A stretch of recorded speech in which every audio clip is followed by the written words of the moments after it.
जय श्री राम भक्तजनों, आप सभी का स्वागत है श्री रामचरितमानस कथा के 143वें दिन की कथा में। श्री रामचरितमानस कथा में हम प्रतिदिन 3 दोहे पढ़ते हैं, जिससे हमारी पूर्ण रामायण 1 वर्ष में पूर्ण हो जाती है। जिन भक्तजनों पे समय की कमी रहती है, वे प्रतिदिन मात्र 3 दोहे पढ़कर अपने जीवन को सफल बना सकते हैं।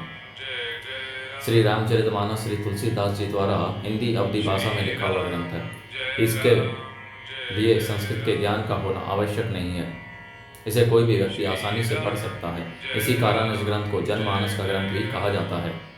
पाठ आरंभ करने से पूर्व हम शिवशंकर भोलेनाथ पार्वती माता को प्रणाम व आह्वान करते हैं। तत्पश्चात सभी गुरुजनों, सभी देव देवताओं को प्रणाम व आह्वान करते हैं कि वे भी हमारे श्री रामचरितमानस में सम्मिलित हों और हमें अपना आशीर्वाद प्रदान करें। तो शुरू करते हैं आज की कथा। जय श्री राम। राखिए अवध सो अवधि, लगी रहत न जनी अहि प्राण। दीन बंधु सुंदर सुगद, शील सने निधान। मंगल भवन मंगलहारी, द्रवौ सदशरथ अजय विहारी। हे दीन बंधु, हे सुंदर, हे सुख देने वाले, हे शील और प्रेम के भंडार, यदि अवधि 14 वर्ष तक मुझे अयोध्या में रखते हैं तो जान लीजिए कि मेरे प्राण नहीं रहेंगे। मोही मग चलत न होई ही हारी, छिनु छिनु चरण सरोज निहारी। सब ही भांति पिय सेवा करी हूँ, मार्ग जनत सकल श्रम हरि हूँ। क्षण क्षण में आपके चरण कमलों को देखते रहने से मुझे मार्ग चलने में थकावट नहीं होगी। हे प्रियतम, मैं सभी प्रकार से आपकी सेवा करूंगी और मार्ग चलने से होने वाली सारी थकावट को दूर कर दूंगी। पाय पखारी बैठी तरु छाही, करी हूँ बाओ मुदित मन माही। श्रम कन सहित श्याम तनु देखे, कहे दुख समौ प्राणपति देखे। आपके पैर धोकर पेड़ों की छाया में बैठकर मन में प्रसन्न होकर हवा करूंगी, पंखा झलूंगी। पसीने की बूंदों सहित श्याम शरीर को देखकर प्राणपति के दर्शन करते हुए दुख के लिए मुझे अवकाश ही कहाँ रहेगा। सममही तरण तरु पल्लव डासी, पाए पलोटी सब निसी दासी। बार बार मृदु मूर्ति जोही, लागी तात बयारी न मोही। समतल भूमि पर घास और पेड़ों के पत्ते बिछाकर यह दासी रात भर आपके चरण दबावेगी। बार बार आपकी कोमल मूर्ति को देखकर मुझको गर्म हवा भीने लगेगी। को प्रभु संग मोहि चित निहारा, सिंह बदोही जिमी ससके सियारा। सुमै सुकुमारी नाथ बन जोगु, तुम्हारी उचित तप को कहूँ भोगु। प्रभु के साथ रहते मेरी ओर आंख उठाकर देखने वाला कौन है, अर्थात कोई नहीं देख सकता। जैसे सिंह की स्त्री सिंहनी को खरगोश और सियार नहीं देख सकते, मैं सुकुमारी हूँ और नाथ वन के योग्य हैं।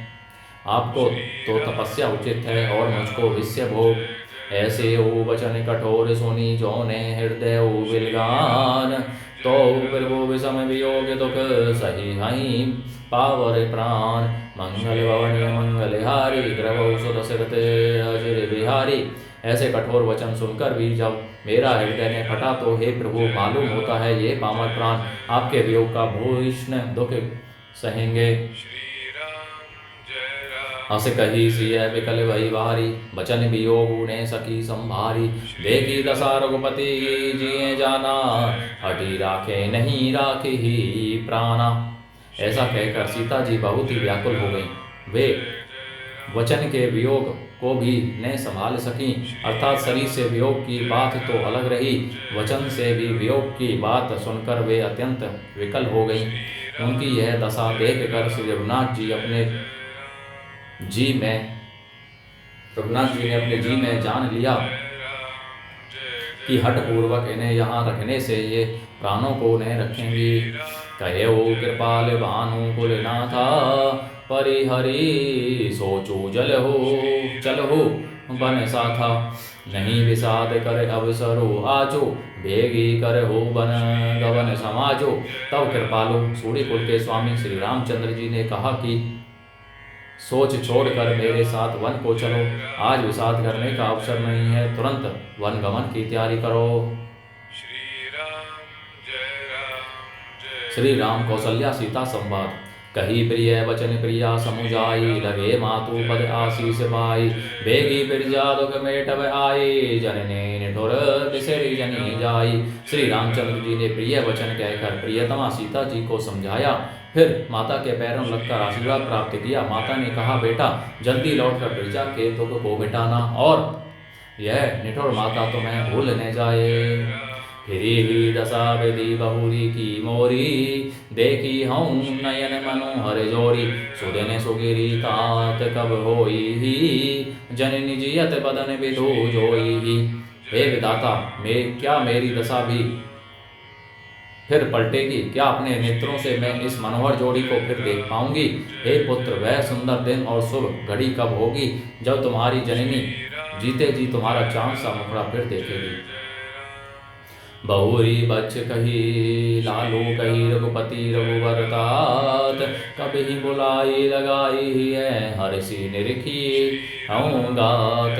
मंगल भवनीय मंगलहारी, द्रवौ सुदशरथ अजर बिहारी। हे तात, वत्स कहकर, लाल कहकर, रघुपति कहकर, रघुवर कहकर मैं फिर कब तुम्हें बुलाकर हृदय से लगाऊंगी और हर्षित होकर तुम्हारे अंगों को देखूंगी। लखी सने का तेरी महतारी, बचनु ने आव बिकल भई भारी। राम प्रबोधु की न विधि नाना, समऊ स्नेहु न जाय बखाना।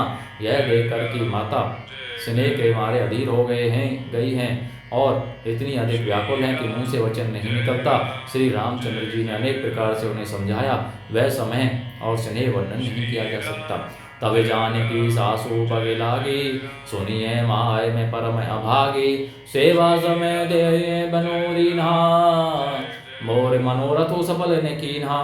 तब जानकी जी सास के पांव लगी और बोली, हे माता सुनिए, मैं बड़ी ही अभागिनी हूँ। आपकी सेवा करने के समय देव ने मुझे वनवास दे दिया, मेरा मनोरथ सफल ने किया। तजब छोभु जनी छाड़िय छोहु, कर्म कठिन कछु दो सुन मोहु। सुनी सिय वचन सासु अकुलानी, दशा कवि विधि कहूँ बखानी। आप क्षोभ का त्याग कर दें, परंतु कृपा ने छोड़िएगा। कर्म की गति कठिन है, मुझे भी कुछ दोष नहीं है। सीता जी के वचन सुनकर सास व्याकुल हो गई। उनकी दशा को मैं किस प्रकार बखान कर कहूँ। बारही बार लाई उड़लीनी, धरी दी जो सिख आशीष दीनी। अचल हो अही बातु तुम्हारा, जब लगी गंग जमुन जल धारा। उन्होंने सीता जी को बार बार हृदय से लगाया और धीरज धरकर शिक्षा दी और आशीर्वाद दिया कि जब तक गंगा जी और यमुना में जल की धारा बहे तब तक तुम्हारा सुहाग अचल रहे। सीते ही सासु असीस सिख दीनी अनेक प्रकार, चली नाई पद पदम सिरो अति हित बारहि बार।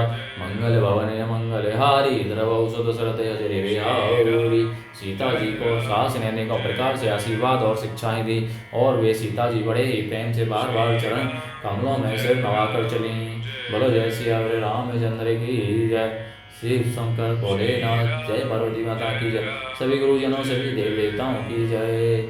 आप सभी से अनुरोध है, श्री रामचरितमानस के इस पावन पाठ को सभी के साथ शेयर करें, उन्हें पढ़ने के लिए कहें, जिससे वे अपने जीवन को सफल बना सकें और आप परम पुण्य का भागी बने। बोलो जय श्री रामचंद्र की जय। जय श्री राम, जय श्री